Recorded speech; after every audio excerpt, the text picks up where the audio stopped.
All right, here's what I'm talking about with my marathoners who are racing Berlin this weekend.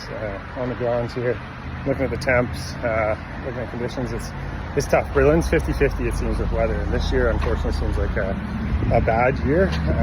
Not the greatest, kind of sucks, right? Everybody's putting in their work, everybody's rolling and ready to go. We survived the hot summers, and now it's cooled down a little bit back home, but it looks like it's going to be mid 70s for race time for most people, and so we got to be really patient with this, right? We got to go into it. We want to adjust, right? So if you're in X goal shape, here's what I'm having my athletes do. We're putting it into the Daniels conversion calculator. We're putting the feels like temp in. Once we have the feels like temp, then we know what the pace adjustments should be, right? So that's the big thing, is adjust and start early from the pacing perspective. The second piece that we're going to do is try and get cooling stuff as much as possible. So every station, water, pouring water on, pouring on the big areas, back of the neck, sports bra for women if you can get some ice, and cooling towels and such. So that's a big one.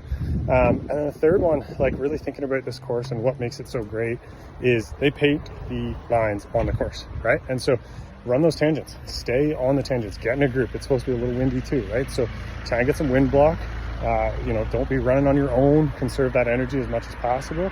And then the final thing is, the crowd here is amazing, right? So use that crowd, use that energy, but don't get too hyped too early. The temperature is going to be pretty static for most people in the 2.5 to 4 hour range from start to finish. So that pace calendar will be really, really helpful for you to adjust your pacing right off the bat.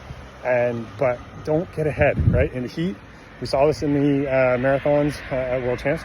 Those who went out a little hot really faded, right? You look at some of the competitors who ran through the field, and even the woman we talked about the other day who finished third, Julia, right? She ran through the field. She played it appropriately with the paces. And so for everybody I've got racing, that's what we're talking about, and hopefully this can help you out too.